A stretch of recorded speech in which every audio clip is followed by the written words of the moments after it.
हमारे बीच का एक बहुत बड़ा तबका वो दरअसल पाकिस्तान को लेके इतना डिल्यूजनल हो गया है को उनके सामने जब सच्चाई सामने आ रही है कि दुनिया की इतनी बड़ी क्राइसिस में भारत सरकार की कोई भूमिका ही नहीं है, तो उनको ये बात पच ही नहीं रही है। लगातार पाकिस्तान को लेके अपनी खिसियाहट निकाल रहे, अपनी खींच निकाल रहे, जैसा लगता है उनका कुछ व्यक्तिगत नुकसान हो गया।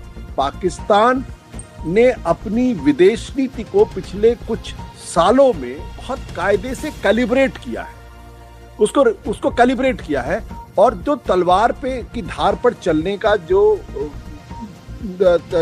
एक सऊर उसने सीखा है। हम शायद इस मुगालते में थे कि इस युद्ध के दौरान अमेरिका और इजराइल विजयी होकर लौटे निकलेंगे। पाकिस्तान इस बारीकी को शायद हमसे बेहतर समझ रहा था, ये हमको समझना पड़ेगा। यानी पाकिस्तान एक पिवट के तौर पर इसमें है। अब हम उसको दलाल कहें और पता नहीं किन किन शब्दों का इस्तेमाल करें, तो ये तो खैर मेरी समझ में नहीं आता। हम बेसिकली अपनी खींच नहीं पाते। जब भारत ने एक तरीके से ऑपरेशन सिंदूर के बाद जब सीज फायर किया, उस वक्त भी आप देखिए भारत पूरी तरीके से अलग थलग पड़ा हुआ था। जब पाकिस्तान मीडिएट कर रहा है, इसका मतलब दुनिया के तमाम बड़े देश पाकिस्तान को आतंकवादी देश नहीं मानते, यानी वो भारत की राय से पाकिस्तान के प्रति जो राय है उससे सहमत नहीं है। जबकि भारत के प्रधानमंत्री जो अपने आप को विश्वगुरु कहते हैं, विश्व बंधु विश्व मित्र कहते हैं, वो ट्रंप के 70 से ज्यादा अपमानित करने वाले शब्दों का इस्तेमाल उन्होंने किया है, और हमने एक लफ्ज नहीं बोला, नॉट अ वर्ड। कम से कम ईरानियन ने वो ताकत तो दिखाई कि हम नहीं झुकेंगे, आपके सामने बर्बाद हो जाएंगे, मिट जाएंगे, लेकिन नहीं झुकेंगे, और उन्होंने अमेरिका को झुकाया। हम तो कर रहे थे बड़े बड़े दावे, पता चला गुब्बारा फट गया और उसमें कुछ भी नहीं निकला, उसमें हवा ही निकली। तो हवा निकल गई। अब कि कितना बड़ा प्रोपेगेंडा करके अपनी इमेज को बढ़ाने का जब आप काम करते हैं, तो जब सच्चाई आती है तो वो इमेज धराशायी हो जाती है। इसमें सोचना चाहिए। इसका मतलब यह है कि कहीं ना कहीं फेलियर लाइज विद इन अस। हमारी जरूरत इजराइल बिल्कुल नहीं है। इजराइल गलत रास्ते पर चल रहा है और इजराइल का बहुत नुकसान इस युद्ध के दौरान हुआ है। मैं पाकिस्तान का कभी भी बहुत बड़ा समर्थक नहीं था, लेकिन पिछले 2 सालों के अंदर अगर आप देखें, पाकिस्तान ने अपने आप को बहुत रीग्रुप किया है। उसने रशिया के साथ अपने रिश्ते बेहतर कर लिए हैं, उसने चाइना के साथ अच्छे कर लिए हैं, उसने अमेरिका के साथ अपने रिश्ते अच्छा कर लिए, उसने ईरान के साथ अपने रिश्ते अच्छे कर लिए हैं, उसने सऊदी अरब और तुर्की के साथ मिलके एक इस्लामिक नेटो बना दिया। तो सब क्या हो रहा है? ये पाकिस्तान कहां से आ गया ये बीच में? हाँ, मैं आज सुबह एक अखबार देख रहा था, हिंदुस्तान का सबसे ज्यादा लार्जेस्ट सर्कुलेटेड हिंदी अखबार, और उस अखबार में जो हेडलाइन थी कि पाकिस्तान बुरा फंसा, अमेरिका ने कहा कि इसने गफलत पैदा की। ये हमारे बदलते हिंदुस्तान का आईना है और हमारी बदलती पत्रकारिता का आईना है। मतलब मैं अगर उस अखबार का संपादक होता तो जिसने भी वो हेडलाइन लगाई है, मैं उनसे बुला के पूछता कि आपने अपने मन के फ्रस्ट्रेशन को, अपने पूर्वाग्रह को अखबार के हेडलाइन में चिपका दिया है, या आपने वाकई में खबरों को देख के, समझ के, बूझ के आपने किया है। ये जो हेडलाइन थी अखबार की, मैं जानबूझ के अखबार का नाम नहीं ले रहा हूं, आप समझ गए होंगे क्योंकि आप उन अखबारों को पढ़ते हैं। बहुत लंबी चौड़ी 4 कॉलम की हेडलाइन है उसमें। दरअसल हो क्या रहा है कि हम सब लोग, हमारे बीच का एक बहुत बड़ा तबका, वो दरअसल पाकिस्तान को लेके इतना डिल्यूजनल हो गया है और इतना पूर्वाग्रह से ग्रसित हो गया है कि वो चीजों को देखना ही नहीं चाहता। ये प्रॉब्लम हो गई है। आज की तारीख में हकीकत क्या है? 2 तस्वीरें हैं। एक तस्वीर ये है जिसमें अंतर्राष्ट्रीय स्तर पर एक पिछले कई दशकों की सबसे बड़े संकट के बीच में पाकिस्तान शांति दूत की भूमिका निभाता हुआ दिखाई पड़ रहा है। एक तस्वीर वो है। दूसरे, पिछले 12 सालों से इस देश को लगातार ये समझाया गया कि इंडिया हैज अराइव्ड, ये न्यू इंडिया है, नया भारत है, और बिना इस नया भारत के ना तो यूक्रेन रूस के बीच में युद्ध हो सकता है, ना ही युद्ध विराम हो सकता है। दुनिया के हर संकट में भारत की भूमिका होती है, ये हमको समझा दिया गया जी। और हमारे बीच में पढ़े लिखे लोगों ने इसको आत्मसात कर लिया। अब उनके सामने जब सच्चाई सामने आ रही है कि दुनिया की इतनी बड़ी क्राइसिस में भारत सरकार की कोई भूमिका ही नहीं है, तो उनको ये बात पच ही नहीं रही है। और मैं रोज इस तरीके की खबरें सोशल मीडिया पर भी देखता हूं और कुछ अखबारों के में भी देखने की कोशिश करता हूं, कुछ पॉडकास्ट में भी मैं देखने की कोशिश करता हूं कि वो लगातार पाकिस्तान को लेके अपनी खिसियाहट निकाल रहे, अपनी खींच निकाल रहे, जैसा लगता है उनका कुछ व्यक्तिगत नुकसान हो गया। सर है क्या, हकीकत क्या है, आप कैसे देख रहे हैं इसको? मेरा तो साफ तौर पर मानना यह है कि इस पूरे घटनाक्रम में पाकिस्तान एक बड़े किरदार के तौर पर उभरा है। हम भारत के लोगों को यह बात पसंद हो या ना पसंद हो, यह अलग तरीके का प्रश्न है। पाकिस्तान आज की तारीख में दुनिया के सबसे बड़े संकट में पिवट की भूमिका में है। वो अकेला नहीं है, वो इसमें तुर्की है, ओमान है, कतर है, कुछ हद तक इसमें इजिप्ट है और पीछे से चाइना है। ये 7-8 देश है, लेकिन इन 7-8 देशों के बीच में और ईरान और ट्रंप के बीच में जो कोऑर्डिनेशन का काम करने का काम है या मध्यस्थ की भूमिका निभाने का काम है, वो पाकिस्तान निभा रहा। और उसका सबसे बड़ा कारण क्या है? सबसे बड़ा कारण यह है कि दरअसल पाकिस्तान ने अपनी विदेश नीति को पिछले कुछ सालों में बहुत कायदे से कैलिब्रेट किया है, उसको कैलिब्रेट किया है। और जो तलवार पे की धार पर चलने का जो एक सौर उसने सीखा है। हमारी मजबूरी, जैसे कि आप देखिए कि वो एक साथ चीन का भी अच्छा दोस्त बना हुआ है और अमेरिका का भी अच्छा दोस्त बना हुआ है, जबकि चीन और अमेरिका एक दूसरे को फूटी आंख नहीं सुहाते हैं। वो ईरान के साथ भी उसकी अच्छी पैठ है और अमेरिका के साथ भी उसकी अच्छी पैठ है, वो जबकि अमेरिका और ईरान एक दूसरे को देखना नहीं चाहते हैं। इजराइल जरूर उनको नापसंद करता है, ये एक सच्चाई है, और इजराइल इसलिए नापसंद करता है और पाकिस्तान इसलिए इजराइल के करीब नहीं जा सकता है क्योंकि इजराइल एक ज्यूज स्टेट है और वो जो जो जो ज्यूज स्टेट और मुसलमानों के बीच का जो झगड़ा है वो चलता रहेगा। तो यहां पे क्या हुआ है कि पाकिस्तान, आपको याद होगा कि जो उन्होंने फंडामेंटल क्या किया, जब अमेरिका ने ईरान के ऊपर हमला किया तो पाकिस्तान अमेरिका का बगल बच्चा होने के बावजूद भी, पिट्ठू होने के बावजूद भी उसने ईरान पर हमले की निंदा की, भारत ने निंदा नहीं की। ये एक जो बुनियादी फर्क है, ये हमको समझना चाहिए और यहीं से भारत की भूमिका इस संकट के अंदर बाहर हो जाती है। हम शायद इस मुगालते में थे कि इस युद्ध के दौरान अमेरिका और इजराइल विजयी होकर लौटे निकलेंगे और ईरान पूरी तरीके से पस्त हो जाएगा। हमारा ये कैलकुलेशन पूरी तरीके से बेकार साबित हुआ और ये कैलकुलेशन बहुत सारे लोगों को था।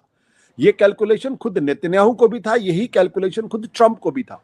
तो हो सकता है अमेरिकन और इजरायलीज ने भारत को ये इनपुट दिया हो कि ये तो 3-4 दिन के अंदर निपट जाएगा और हम विजयी होकर निकलेंगे और आप अगर हमारे साथ रहेंगे तो हम फिर बल्ले बल्ले करेंगे। पाकिस्तान इस बारीकी को शायद हमसे बेहतर समझ रहा था, ये हमको समझना पड़ेगा। और उसका नतीजा यह हुआ कि ट्रंप, जिससे आसिम मुनीर की बहुत अच्छी जान पहचान है, और ईरान जो आसिम मुनीर का जो ईरान का जो रिवोल्यूशनरी गार्ड है उससे भी उनकी अच्छी पैठ है।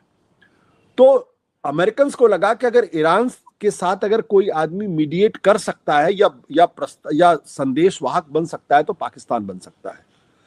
तो जो अमेरिकन न्यूज़पेपर्स है, जो अमेरिकन मीडिया है, वो इस साफ तौर पे कहते हैं कि अंत में ट्रंप डेस्परेट हो गए थे क्योंकि उनको लग रहा था कि युद्ध जितना ज्यादा लंबा खींचेगा उतना ही राजनीतिक तौर पर उनका और उनकी पार्टी का नुकसान होगा, इसलिए बेहतर इससे निकल जाया जाए। तो जो अमेरिकन न्यूज़पेपर्स कह रहे हैं कि ट्रंप ने डेस्परेटली पाकिस्तान को संपर्क किया, पाकिस्तान के माध्यम से ईरानियंस को समझाने की कोशिश की गई कि आप उनको समझाओ कि अभी आप हम युद्ध को खत्म करते हैं या किसी युद्ध विराम पर पहुंचते हैं। ये वहां की फाइनेंशियल टाइम्स भी रिपोर्ट, न्यूयॉर्क टाइम्स भी रिपोर्ट कर रहा, फाइनेंशियल टाइम्स भी रिपोर्ट कर रहा, वॉल स्ट्रीट जर्नल भी ये रिपोर्ट कर रहा। ये अमेरिकन अखबार है, इसलिए मैं नहीं मानता कि कोई प्रोपेगेंडा है। और चूंकि पाकिस्तान की ईरान के साथ अच्छी दोस्ती थी, इसलिए उसने वो भूमिका निभाई और समझाने की दोनों तरफ कोशिश की गई। ईरान इस बात को लेकर बहुत स्केप्टिकल था। अब बाद में चूंकि पाकिस्तान के चीन से भी बहुत अच्छे रिश्ते हैं, तो पाकिस्तान ने यह समझा कि ईरान और चीन आज की तारीख में बहुत अच्छे दोस्त हैं। ईरान का सारा एक्सपोर्ट जो था वो चीन जाता है। सारा जो उनका ऑयल है वो भी चीन जाता है। तो अगर चीन दबाव डालेगा तो ज्यादा बेहतर होगा। तो पाकिस्तान के जो उप प्रधानमंत्री हैं और जो विदेश मंत्री इशाक डार, वो उड़ के चाइना गए, वहां जाके उन्होंने चीनियों से बात की और फिर चीन ने ईरान के लोगों को समझाने की कोशिश की कि भाई इस पूरे मामले में आपको नुकसान नहीं होगा अगर आप युद्ध विराम कर देंगे। तो ये पूरी भूमिका पाकिस्तान की थी, यानी पाकिस्तान एक पिवट के तौर पर इसमें है। अब हम उसको दलाल कहें और पता नहीं किन किन शब्दों का इस्तेमाल करें, तो ये तो खैर मेरी समझ में नहीं आता। हम बेसिकली अपनी खींच नहीं पा रहे। तो हमारे लोगों को ये बात पसंद नहीं आ रही है कि पाकिस्तान इतनी बड़े संकट में मीडिएशन की भूमिका कर रहा है और हम जो अपने आप को विश्वगुरु मान रहे थे, हम कहीं नहीं है। फ्रांस में मैक्रोन ने और कुछ और लोगों ने भी कहा कि प्रधानमंत्री इसमें मध्यस्थ हो सकते। तो ये ट्रेन कहां पर मिस हुई है, मेरे को ये समझाइए कि नहीं, ट्रेन इसलिए मिस हुई है, इसके दो बड़े कारण है। पहला मिस ये हुआ है कि हमारी जो लोकल पॉलिटिक्स, हमारी जो विचारधारा, भारतीय जनता पार्टी की जो विचारधारा है, वो हमारी विदेश नीति को डिक्टेट कर रहा है। और अगर आप ध्यान से देखेंगे तो हमारी विदेश नीति में जो एक इस्लामोफोबिया है या जो इस्लाम को लेके एक सोच है, वो सोच बहुत बड़ा अपने आप में एक जिसे कहते हैं इम्पेडिमेंट है, एक बहुत बड़ी बाधा है। और ये जो हिंदुत्व की विचारधारा है, ये स्वाभाविक तौर पर जुडाइज्म से जाके मिलती है, इजराइल से जाके मिलती है, और स्वाभाविक तौर पर ये जो ट्रंप की अपनी क्रिश्चियनिटी की विचारधारा उससे जाके मिलती है, क्योंकि उनको लगता है कि ये Hindutva, right wing Christianity and the right wing Judaism, ये एक एक्सिस बन सकते हैं इस्लाम के खिलाफ। और यही इसी सोच के तहत हम लगातार मोदी जी के आने के बाद से हम इजराइल के बहुत करीब थे। दूसरी बात क्या है कि हम इस्तेमाल किया जा सकता था ना, भारत का इस्तेमाल करना चाहिए अगर ट्रंप भरोसा करते हैं। मैं उसी पे दूसरी बात क्या है कि जो बीजेपी है, आरएसएस है, इसको इजराइल को लेके एक जबरदस्त वो है, ऑब्सेशन है कि देखो इजराइल कैसे आतंकवाद से लड़ता है, मुसलमान देशों के बीच में घिरे होने के बावजूद भी वो इनसे लड़ रहा है, उसकी इंटेलिजेंस, मोसाद कितनी मजबूत है, उनका एयरफोर्स कितना मजबूत है। तो वो उसको लेके वो बहुत ऑब्सेस्ड है और उसको लेके उनके मन में रहता है कि भारत को भी ऐसा ही होना चाहिए, भारत को भी इस्लामिक फोर्सेस अगर लड़ना है तो उसी धरने पे चलना चाहिए।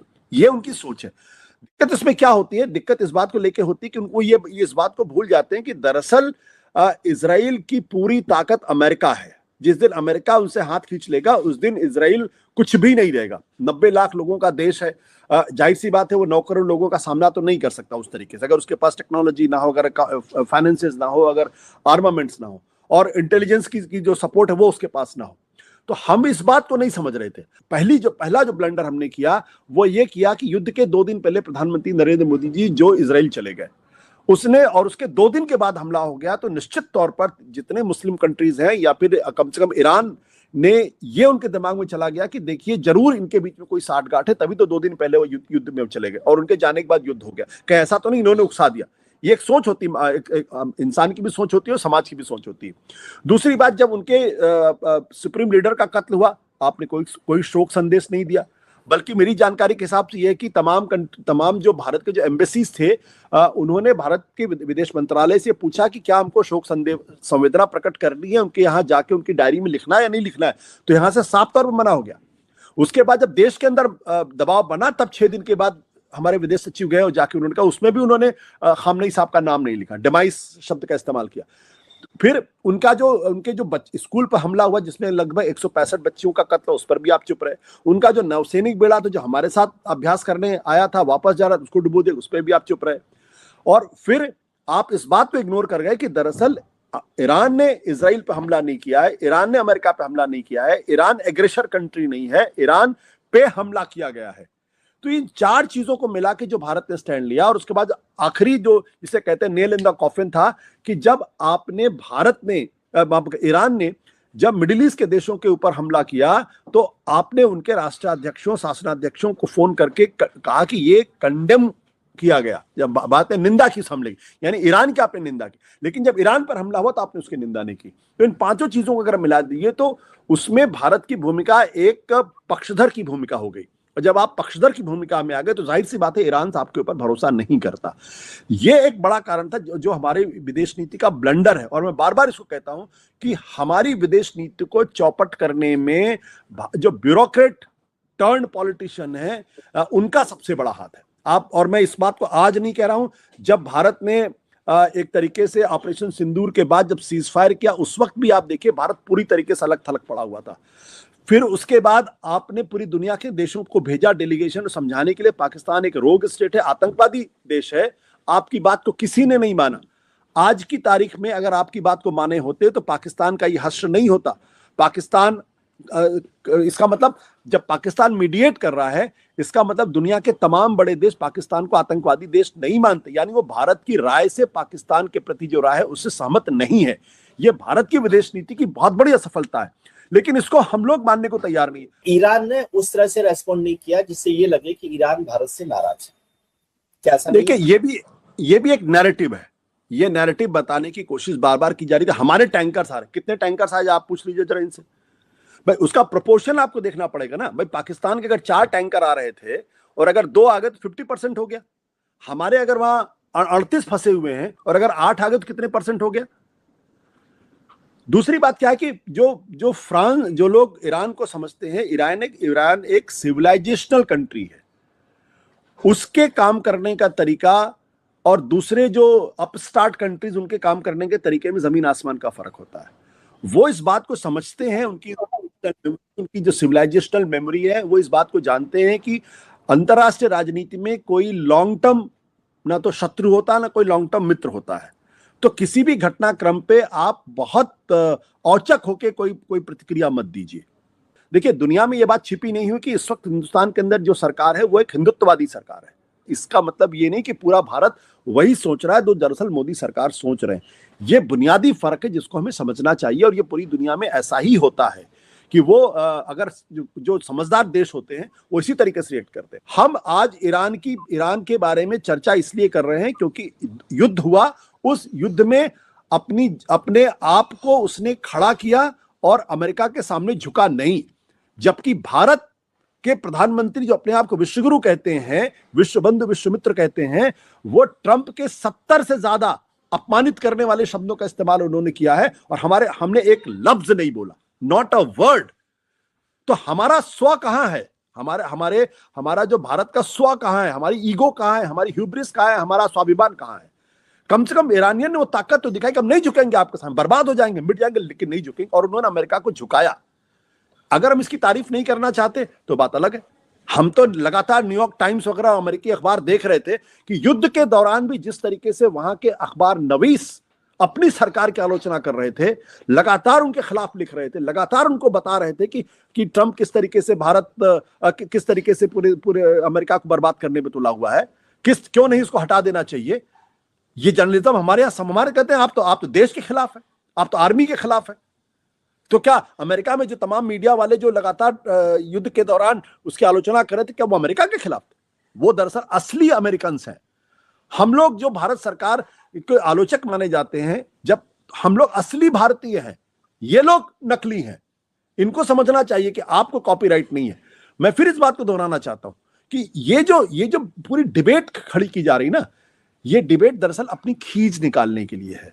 हम तो कर रहे थे बड़े बड़े दावे, पता चला गुब्बारा फट गया और उसमें कुछ भी नहीं निकला, उसमें हवा ही निकली। तो हवा निकल गई। अब पाकिस्तान में जब हम आपसे बातचीत कर रहे हैं, इस वक्त वहां पे अमेरिका के उपराष्ट्रपति जेडी वांस आने वाले हैं, साथ ही साथ ईरान के जो स्पीकर हैं कालिबाफ वो आने वाले हैं, उनके विदेश मंत्री अब्बास अरागाची वहां आने वाले हैं। मैं ये नहीं कहता कि इस बातचीत का कोई अलग हो गया, इसमें अलग थलग पड़ गया, कोई बड़ा नुकसान होने वाला है? आपको लग रहा है इस घटना से भारत कोई बहुत अलग थलग पड़ गया या उसका बड़ा नुकसान हो जाएगा? मैं इस चीज को, ये भी बहुत बहुत फाइन नुआंस की बातें हैं। ये डिबेट हम क्यों कर रहे हैं आज? हमने तो ये नहीं कहा कि फ्रांस अकेला पड़ गया, हमने तो ये भी नहीं कहा ब्रिटेन अकेला पड़ गया। हम ये डिबेट इसलिए कर रहे हैं क्योंकि हमने अपनी विदेश नीति को पूरी तरीके से पाकिस्तान से हाइफनेट कर दिया। हम हर चीज में पाकिस्तान से अपनी तुलना करते हैं। हमने ये बताने की कोशिश की कि हम दुनिया में इस वक्त विश्वगुरु बन गए हैं और हमारे नेता जो हैं वो दरअसल यूक्रेन वॉर रुकवा देते हैं भारतीयों को लाने के लिए। उस नैरेटिव के संदर्भ में ये बात कर रहा हूं कि कितना बड़ा प्रोपेगेंडा करके अपनी इमेज को बढ़ाने का जब आप काम करते हैं, तो जब सच्चाई आती है तो वो इमेज धराशायी हो जाती है। अन्यथा इस घटना में भारत की भूमिका नहीं है, इससे भारत के ग्लोबल स्टेचर में कोई फर्क नहीं पड़ेगा। निश्चित तौर पे कोई फर्क नहीं पड़ेगा। लेकिन जब आप उस पाकिस्तान को, जिसको आप आतंकवादी देश साबित करने की कोशिश कर रहे थे, दुनिया के तमाम मुल्कों में आपने अपने डेलीगेशन भेज के साबित करने की कोशिश की, और उन लोग वहां से अगर संदेश जाएगा कोई आपकी बात को सुनने को तैयार नहीं है, और वो पाकिस्तान को एक तरीके से शांति के दूत के तौर पर देख रहे हैं और उनसे इतने बड़े संकट का निपटारा करवाने की कोशिश कर रहे हैं, तब हमको और आपको सोचना चाहिए था कि हमारी विदेश नीति जो पाकिस्तान से पूरी तरीके सेंट्रिक है, वो सही है या गलत है। हमारी बात दुनिया, पाकिस्तान के संदर्भ में हमारी बात दुनिया के बड़े देश क्यों मानने को तैयार नहीं है, इस पे सोचना चाहिए। इसका मतलब यह है कि कहीं ना कहीं फेलियर लाइज विद इन अस, कि जो लोग आज भारतीय विदेश नीति के कर्ता धर्ता हैं, या तो उनको विदेश नीति की समझ नहीं है, या फिर वो एक तरीके के पपेट है। जो फंडामेंटल प्रॉब्लम्स है उसको समझने की जरूरत है। भारत कभी किसी देश के औ में नहीं था। आज हम इजराइल के, नेतन्याहू जैसे वॉर क्रिमिनल के औ में हम हैं, वो और ट्रंप के औ में हम लोग हैं। ये गलत बात है। किस रास्ते पर आप जाना चाहते हैं? हमारे ख्याल से भारत की जो गुटनिरपेक्षता की नीति थी वही अच्छी नीति है। भारत को पूरी कोशिश करके चीन के साथ अपने रिश्तों को सुधारना चाहिए, और भारत को अमेरिका के साथ अपने लॉन्ग टर्म्स रिलेशनशिप रखना चाहिए, और वो ट्रंप एतर, मतलब पोस्ट ट्रंप जो अमेरिका है उसके बारे में सोच के अपनी बात को करना चाहिए। हमारी जरूरत इजराइल बिल्कुल नहीं है। मैं आपको बता देता हूं, इजराइल गलत रास्ते पर चल रहा है, और इजराइल का बहुत नुकसान इस युद्ध के दौरान हुआ है। इजराइल गलत रास्ते पे जा रहा। आज पूरी कोशिश ये कि भारत की एकता को खंडित करने की कोशिश की जा रही है, जब राष्ट्रीय स्तर पर भी और प्रदेश के स्तर पर भी। हमारे यहां एक दूसरे नेताओं को लेकर जिन शब्दों का इस्तेमाल हो रहा है, यह अंततः इस देश को रसातल की तरफ लेके जाएगा। जब अंदर एकजुटता नहीं होती है, जब परिवार में एकजुटता नहीं होती है, तो पड़ोसी उसका फायदा उठाते हैं। और मैं आपको बता दूं कि देखिए, मैं पाकिस्तान का कभी भी बहुत बड़ा समर्थक नहीं था, लेकिन पिछले 2 सालों के अंदर अगर आप देखें, पाकिस्तान ने अपने आप को बहुत रीग्रुप किया है। उसने रशिया के साथ अपने रिश्ते बेहतर कर लिए हैं, उसने चाइना के साथ अच्छे कर लिए हैं, उसने अमेरिका के साथ अपने रिश्ते अच्छा कर लिए हैं, उसने ईरान के साथ अपने रिश्ते अच्छे कर लिए हैं, उसने सऊदी अरब और तुर्की के साथ मिलके एक इस्लामिक नेटो बना दिया। हम कहाँ हैं? हम तो नेपाल से भी compete कर रहे हैं, श्रीलंका से भी कर रहे हैं, बांग्लादेश से भी compete। आप ये बताइए कि हमारी विदेश नीति का हाल क्या है, कि जो जिस तरीके ट्रांजिशन की जिस स्थिति में बांग्लादेश में माइनॉरिटीज के साथ, हिंदुओं के साथ जो कुछ अत्याचार हुआ, उस पर हमारे यहाँ कुछ लोगों ने खड़े होकर आवाज बुलंद की, और हमने कलकत्ता नाइट राइडर्स का एक प्लेयर था मुस्तफिजुर रहमान, उसको बाहर कर दिया। अब आप सोचिए वो देश कैसे महसूस करेगा। क्या ये जो टोकनिज्म है ना विदेश नीति का, विदेश नीति टोकनिज्म से नहीं चलती, लॉन्ग टर्म पर्सपेक्टिव से चलती। इसलिए मैंने कहा कि चीन के अंदर तो देखिए सत्ता का बदलाव तो इतनी आसानी से नहीं होता है। वहां जो एक बन जाता है वो बन जाता है,